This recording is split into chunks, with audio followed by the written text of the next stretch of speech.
네, 안녕하세요. 반갑습니다. 11월 18일 NBA 분석 방송 시작해 보도록 하겠습니다. 자, 일단 오늘도 저희 방송 찾아주신 모든 형님들 다들 감사드리고요. 다들 어서들 오시고 다들 반갑습니다. 자, 내일 NBA 총 8가지 경기 분석 멘트를 준비해 왔고요. 자, 유튜브로 보시는 분들은 시작하기 전에 아직까지 뭐 구독이라든지 좋아요 안 누르셨다. 구독, 좋아요 한 번씩만 부탁을 드리면서 시작해 보도록 하겠습니다. 자, 그리고 유튜브로 보시는 분들은 멤버십이 오픈이 되어 있어요. 그래서 뭐 전체 경기에 대한 분석표라든지 아니면 주목할 만한 탑4에 대한 경기들 체크해보고 싶다라고 하시는 분들 계시다라고 하신다면 또 이제 많은 관심, 또 참여까지 커뮤니티 보시면은 최근 흐름들이 나와 있거든요. 참고하셔서 많은 관심 참여 부탁을 드려보도록 하겠습니다. 자, 총 8가지 경기 분석 빠르게 진행할 거고요. 그 다음에 이제 자기 분석과 저의 분석을 한번 맞춰봐 주시면 좋을 것 같아요. 제가 100% 정답입니다. 이건 아닙니다. 참고해 주시면 될 것 같아요. 자, 그리고 어제도 말씀드렸는데 제가 지금 뭐 컨디션이 좋진 않아요. 제가 이제 3일 전에 독감에 걸려서 뭐 컨디션이 좋진 않거든요. 그래서 조금 듣기 불편하실 수도 있겠는데 이건 좀 양해 말씀 좀 드릴게요. 어쨌든 최대한 빨리 관리해서 정상적으로 올 수 있도록 하겠습니다. 자, 8가지 경기 빠르게 들어갈게요. 자, 첫 번째 경기는 클리블랜드와 미러키 경기 먼저 살펴보도록 하겠습니다. 이 매치업은 사실 클블에 대한 선호도가 되게 높아 보이는 경기거든요. 지금 양 팀이 10월 27일 날 매치업이 있었고요. 그때 당시에도 클블이 5점 차 승리 챙겨갔었고, 이번 시즌 클블의 주요 전술이 뭐죠? 뭐 모블리라든지 앨런 활용한 뭐 픽앤롤이라든지 아니면 뭐 팝, 그 다음에 이제 미첼 드라이브에서 파생되는 뭐 림 어택이라든지 아니면은 이제 뭐 자유투, 아니면 뭐 메릴, 헌터, 뭐 딘 웨이드, 뭐 스트러스 이런 친구들 활용한 뭐 스팟업 자원, 스팟업 상황. 그래서 이런 전술들을 많이 가져가는데 특히나 골 밑에서 미드 레인지에서 가져가는 전술이 되게 많습니다. 근데 이제 미러키 같은 경우에는 조금 불안한 게 뭐냐면은 사실 뭐 쿤보라든지 터너가 보여주고 있는 이 프런트에서의 수비 자체가 좀 불안하거든요. 이번 시즌 미러키는 2점 허용률이 55.2%, 리그 전체 18위 수준에다가 자유투 허용률 자체도 리그 전체 26위 수준이거든요. 그래서 클블이 사실 공격 코트에서 적극성을 보여줄 수 있다라고 한다면은 저는 생각보다 클블이 미러키의 골밑에서 많은 득점까지 가능할 수도 있다고 봅니다. 생각보다 이 터너가 파울 관리가 조금 아쉽거든요. 뭐 인디애나 있었을 때도 마찬가지였지만 파울 관리가 좀 아쉽고, 자, 결국에 이 미러키 같은 경우에는 수비로서 게임을 풀어가기에는 조금 어려울 것 같아요. 결국에는 화력이 좀 터져줘야 되는 상황인데 다행스럽게도 미러키는 이번 시즌 외곽에서의 지표가 좋습니다. 경기당 37.21개의 3점을 시도하면서 41.07%의 메이드 확률. 그래서 지금 시도가 13위. 성공률이 리그 전체 2위거든요. 정말 좋은 3점을 가지고 있는데 다만 미러키가 이 홈과 원정에서의 야투율 차이는 분명히 존재를 합니다. 원정에서의 3점 야투율이 많이 떨어지거든요. 그래서 종합해 보면은 화력전이 기반이 될 것 같은데 더 나은 화력을 보여줄 수 있는 가능성이 높은 팀은 저는 클리블랜드가 될 가능성이 높다고 봅니다. 그래서 뭐 클리블 승이라든지 아니면 좀 다득점에 대한 가능성 요 정도까지 언급을 드려보고요. 변수는 최근에 미러키가 3점에 대한 지표가 상승 구간에 있다라는 점이 약간의 변수는 될 수가 있겠죠. 참고하시면 될 것 같고요. 자, 종합해보면 클리블 승이라든지 아니면 이제 237.5 기준했을 때 오버에 대한 가능성까지 언급을 드려보도록 하겠습니다. 참고해주시고, 형님들 제가 물 좀 중간중간 마시면서 할게요. 목이 좀 아파가지고.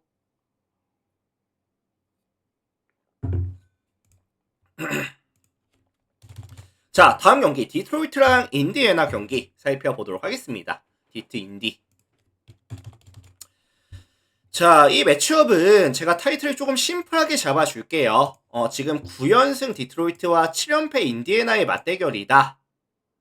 당연하게도 디트로이트에 대한 선호도가 아마 굉장히 높을 수밖에 없다는 생각을 해요.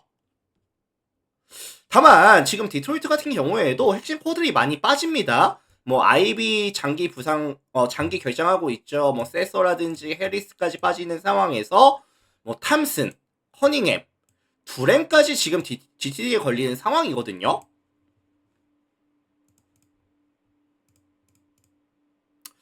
그래서 사실 지금 3번 포지션에 있어서도 시아캄과 탐슨의 매치업이 된다든지 아니면 뭐 홀란드라든지 뭐 로빈슨이라든지 이런 친구들과 매치업이 됐을 때 3번 포지션에서 사실 디트로이트가 시아캄을 막아내기가 조금 어려울 것 같다는 생각이 들기는 해요. 그리고 시아카미가 직전 토론토 전에서 30득점, 필드골 확률이 52.6%, 굉장히 나이스한 성적을 보여주고 바로 다음 경기이기 때문에 또 이런 흐름이 이어질 가능성도 저는 있다고 봐요. 그리고 디트로이트가 내일 사실 경기 이후에 모레 또 이제 백투백으로 애틀란타전이 있거든요. 그래서 지금 디트로이트 같은 경우에는 팀 뎁스 자체가 많이 얇아져 있는 상황에다가 이런 백투백 일정까지 좀 신경을 써야 되고요. 그 다음에 인디애나도 그렇고 애틀란타도 그렇고 에너지 레벨이 높은 팀들이다 보니까 좀 체력적인 이슈가 아무래도 좀 걸리기는 해요. 조금 빠르게 이제 가비지 타임을 가져갈 가능성도 있고요.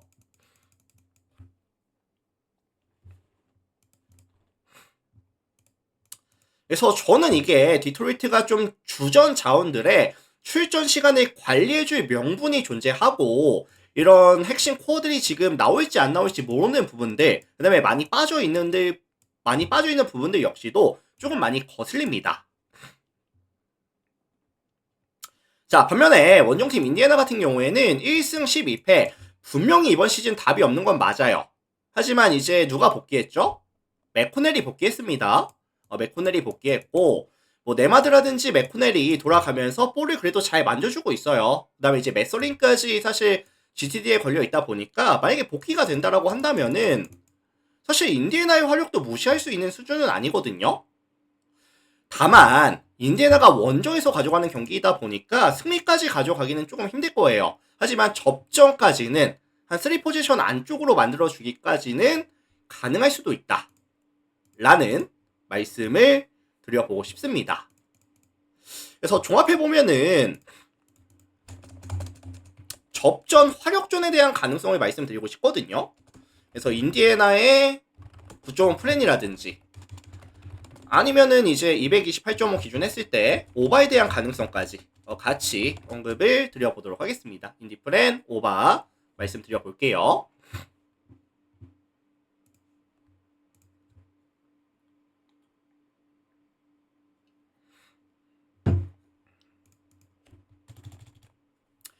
자, 이 매치업은 이제 홈팀 필라델피아가 프런트 쪽 결장자들이 되게 많거든요.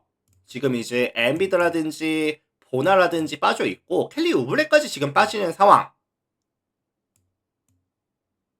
그 다음에 폴 조지는 복귀 가능성이 있기는 한데 아직까지는 뭐 반반 정도 보고 있거든요.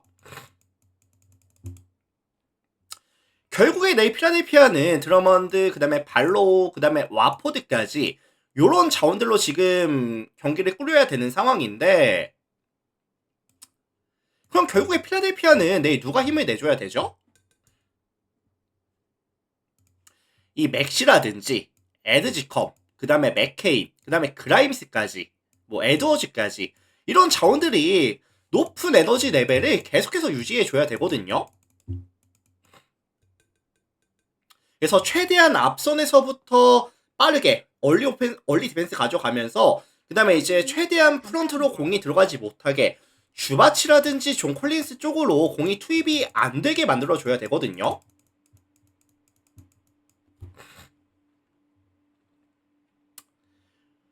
어쨌든 요런 수비를 과연 할 수 있을지가 핵심이 될 것 같고 그리고 사실 공격은 이번 시즌 맥시가 너무 좋습니다.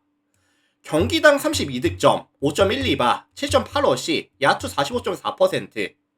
그래서 어쨌든 상대 코트 휘저어주면서 이런 스팟업 자원들 살려줄 수 있다라는 자신감은 있기 때문에 드러먼드가 가져가는 세컨 찬스에 대한 강점까지 가지고 있기 때문에 공격은 아마 잘 될 거예요. 득점에 대한 기대값은 조금 높게 설정하겠습니다. 자, 그렇다면 원정팀 클리퍼스 볼게요.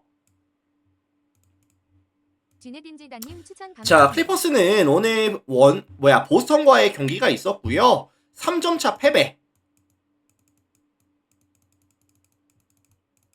원 포지션으로 게임이 끝났다 보니까 사실 제임스 하든을 중간에 휴식을 주기가 좀 애매했어요. 그러다 보니까 하든의 출전 시간이 어느 정도를 뛰고 왔죠? 37분 49초. 출전 시간에 대한 관리가 전혀 안 됐습니다. 하든이. 지금 클리퍼스의 상황이 어떠냐면은 브래들리 빌이 시즌 아웃이 됐죠. 레너드는 나오지 못하고 있습니다. 만약에 하든까지 나가리가 된다라고 한다면은 진짜 답이 없어지거든요. 내일 강제적으로라도 하든에 대한 출전 시간에 대한 관리는 들어가야 된다고 봐요.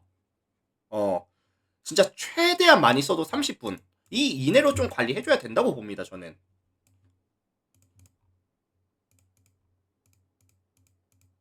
이거 사실 필라델피아 같은 경우에는 뭐 맥시라든지 에드지컴, 그라임스, 맥케인까지 수비 능력이 좋은 타이트하게 붙어줄 수 있는 앞선에서의 수비 자원들이 굉장히 많다 보니까 하든이 이 에너지 레벨에 따라가기가 조금 쉽지 않아 보여요. 게다가 이번 시즌 클리퍼스에 또 하나의 문제가 뭐냐면은 턴오버가 많거든요. 포제션당 15.1%, 리그 전체 29위 수준이고요. 이게 또 내일 경기에서 변수가 될 수가 있겠죠. 그래서 하든의 출전 시간에 대한 관리라든지 이런 턴오버에 대한 리스크가 같이 만나준다라고 한다면은 이 클리퍼스가 포지션이 마무리가 안 되면서 끝나는 포지션이 되게 많을 수밖에 없다라는 생각이 많이 듭니다.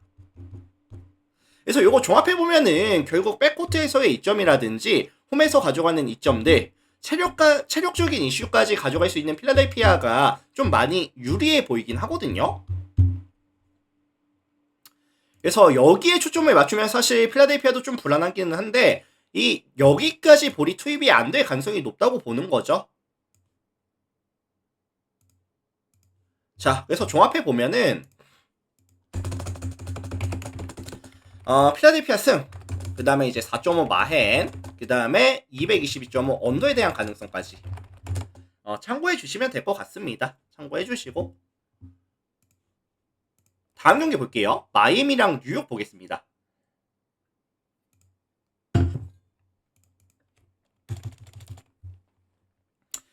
자, 이 매치업은 제가 타이틀을 3일 만에 리턴 매치라고 잡아놨거든요.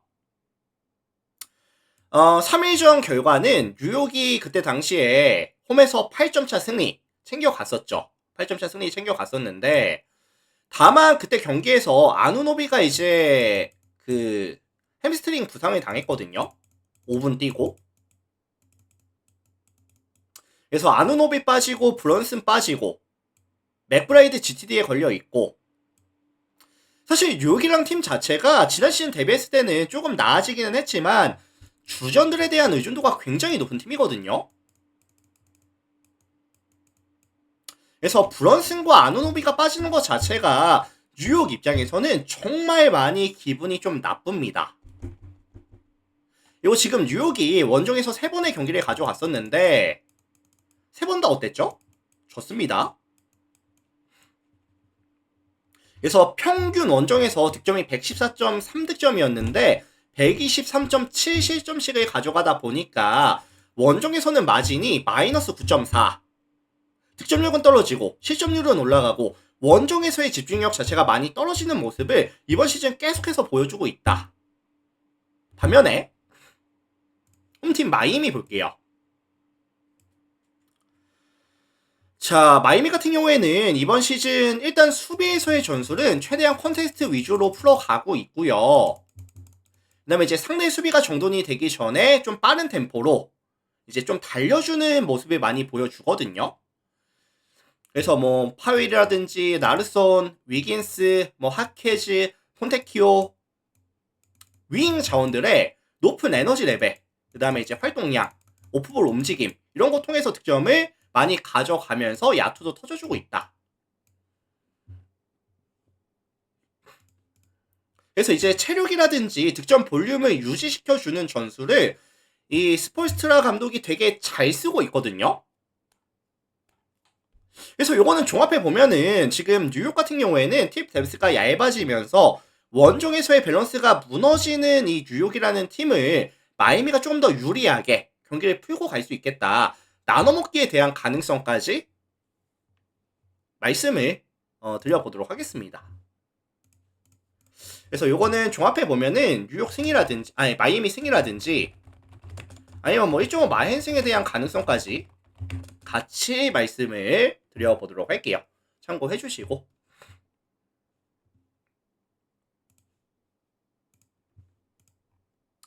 자, 다음 경기 보겠습니다. 토론토랑 샬럿.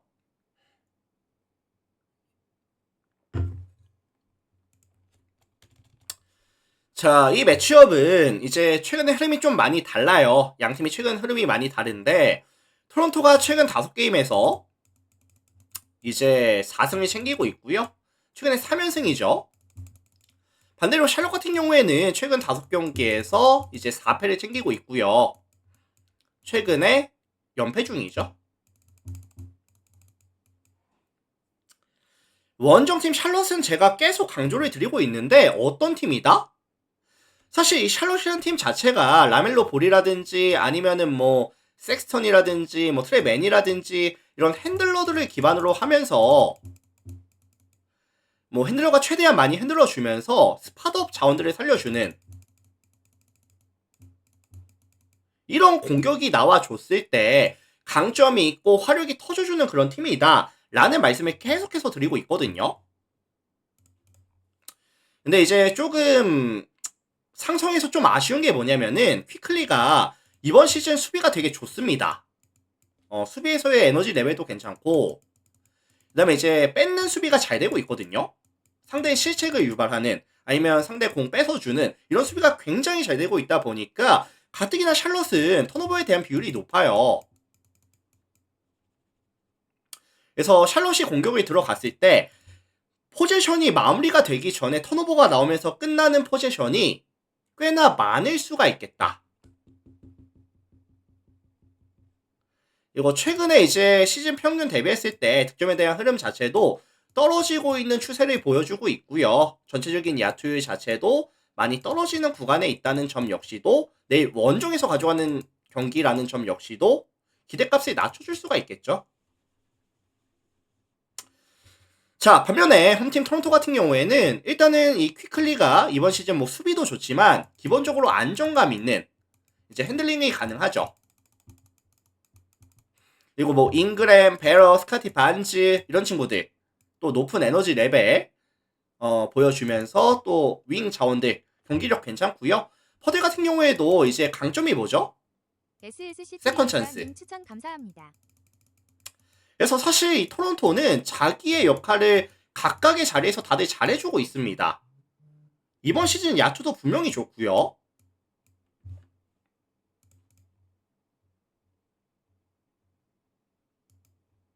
그래서 이거 종합해 보면은 일단은 저는 순수 체급에서부터 차이가 좀 난다고 봐요. 상성에서도 지금 샬롯이 좀 밀리는 분위기, 홈에서 가져가는 이점까지 감안해 준다라고 했을 때 토론토의 승 아니면 좀 일방적인 경기 가능성, 그다음에 샬롯의 득점 기대값을 좀 낮춰준다라고 한다면은 언더에 대한 가능성까지 같이 언급을 드려보도록 하겠습니다.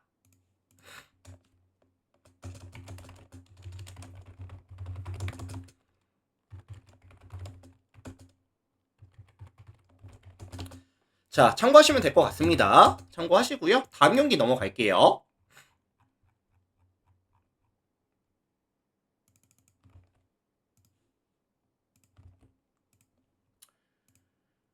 자, 다음 경기 넘어가겠습니다. 미네소타랑 댈러스 볼게요. 미네소타, 댈러스.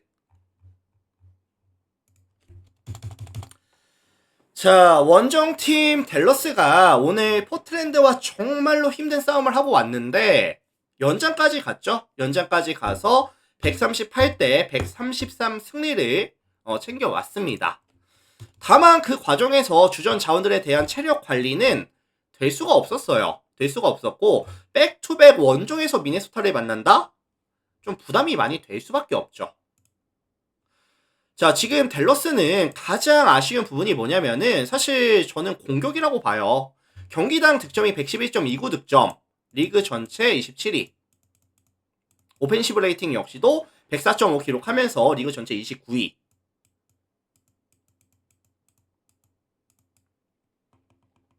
이번 시즌 댈러스의 주요 공격 옵션이 뭐죠? 뭐 외곽에서 핸드오프 이후에 뭐 드라이브 들어가든지 아니면 핸들러 기반 픽앤롤 가져가든지 쿠퍼 필레그 이제 기반으로 해서 아이솔레이션 가져가든지. 근데 사실 댈러스의 이런 공격과 공격들이 효율이 잘 나오는 공격이 없습니다. 사실 팀 전체적인 야투율 자체도 굉장히 많이 떨어져 있고요. 이거 사실 오픈 상황을 만들어내면서 확률 높은 슛을 쏘는 빈도 자체가 너무나도 낮거든요. 터프샷의 빈도는 너무나도 높고 폭탄 돌리기 계속 나오고 있고. 그래서 이 미네소타도 대망원 능력이 워낙에 좋다 보니까 이 댈러스가 사실 득점에 대한 기대값을 저는 높게 잡아줄 수가 없다고 봅니다. 정말 최대한 낮게 잡을게요. 자, 반대로 미네소타 같은 경우에는 뭐 에드워즈라든지 랜드리라는 확실한 에이스 자원들이 존재하고요. 그 다음에 이제 스팟업 자원들에 대한 이런 성공률 자체도 이번 시즌 되게 잘 나오고 있거든요. 지금 양 팀의 순수 야투를 비교해 보시면은 차이가 되게 많이 납니다, 사실. 이거 원정 백투백을 가져가는 댈러스가 사실 미네소타를 만나서 비벼주는 게임이 나온다? 확률이 그렇게 높지는 않아 보입니다, 사실. 확률이 굉장히 낮아 보이고. 그래서 이것도 사실 이 댈러스가 이 공격에 대한 약점, 그 다음에 이 미네소타 수비를 대인 방어 능력을 뚫어낼 수 없겠다라는 이런 부분들까지 감안해 봤을 때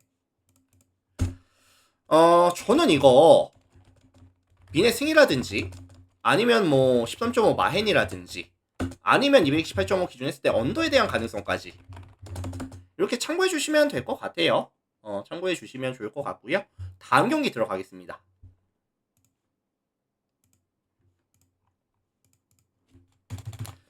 자, 뉴올리언즈와 오클라호마 경기 볼게요.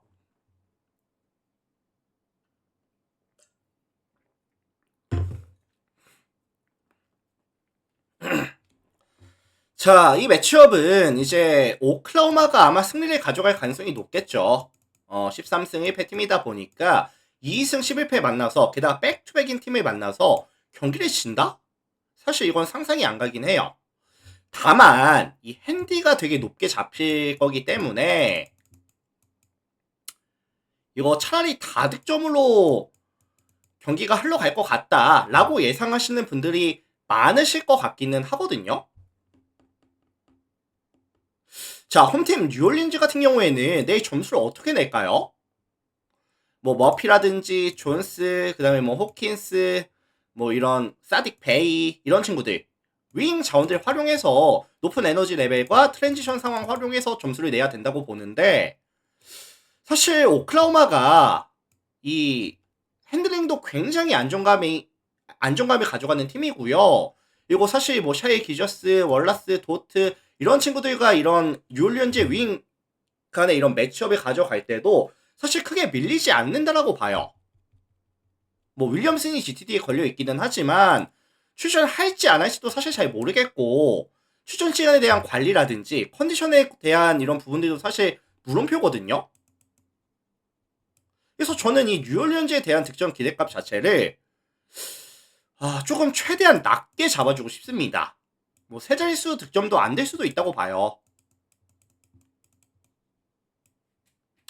자, 반면에 원정팀 오클라호마 같은 경우에는 사실 이번 시즌 템포 자체는 굉장히 느린 팀이거든요. 템포를 빠르게 잡아서 가져가는 팀이 아닙니다. 빠르게 잡는 팀이 아니고 약간 다운템포에다가 세트 오펜스 위주로 경기를 풀어갈 가능성이 높아 보이고, 오클라호마가 주도하는 다운템포의 약간 수비가 위주가 되는 그런 게임으로 흘러갈 가능성이 되게 높아 보인다는 거죠. 그래서 사실 이게 기준점이 조금 낮아 보인다라는 함정이 있을 수가 있을 것 같은데,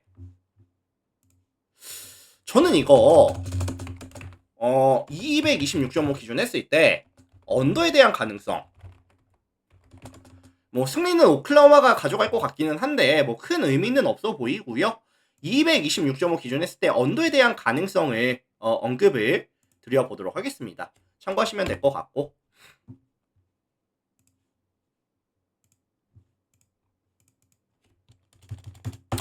자, 다음 경기 볼게요. 덴버랑 시카고 경기 살펴보도록 하겠습니다.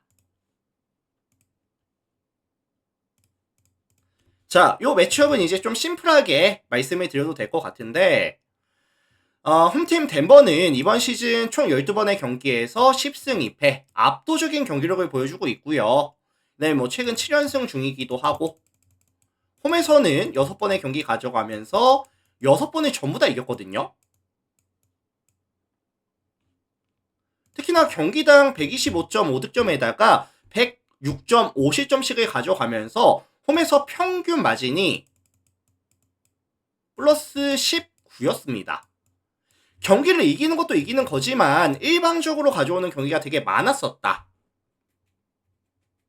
그래서 저는 이거 요키치만 출전이 된다라고 한다면은 큰 이변 없이 덴버가 압도적인 경기를 가져올 수 있다라고 생각을 하긴 하거든요. 사실 요키치가 들어갔을 때 부젤리스라든지 부세비치가 이거 1대1로는 못 막는다고 봐요. 뭐 도움 수비 들어오면 또 이제 외곽 빼주면서 기회 많이 노려주겠죠, 덴버는. 아니면 뭐 요키치가 포스업 밀고 들어갔을 때도 효율이 잘 나올 수밖에 없고요, 사실. 다만 지금 GTD에 걸려있는 게 좀 거슬리기는 해요. 아직까지 빠진 적은 없는데 뭐 하필 내일 빠지지 말라는 법은 또 없으니까요. 확률이 높지는 않겠지만서도. 자, 반면에 원정팀 시카고 볼게요. 오늘 유타와 연장을 갔는데 2차 연장까지 갔습니다. 그래서 3점 패배를 당하고 왔어요. 그러다 보니까 뭐 기디라든지 오코로, 부세비치까지 40분 이상씩을 전부 다 띄워주고 왔고요. 유타 원정에서 덴버 원정까지 이동 거리라든지 오늘 경기에 대한 경기 시간 등을 감안해 봤을 때 시카고는 조금 빠른 템포부터 약간 체력적인 이슈가 있을 것 같긴 하거든요.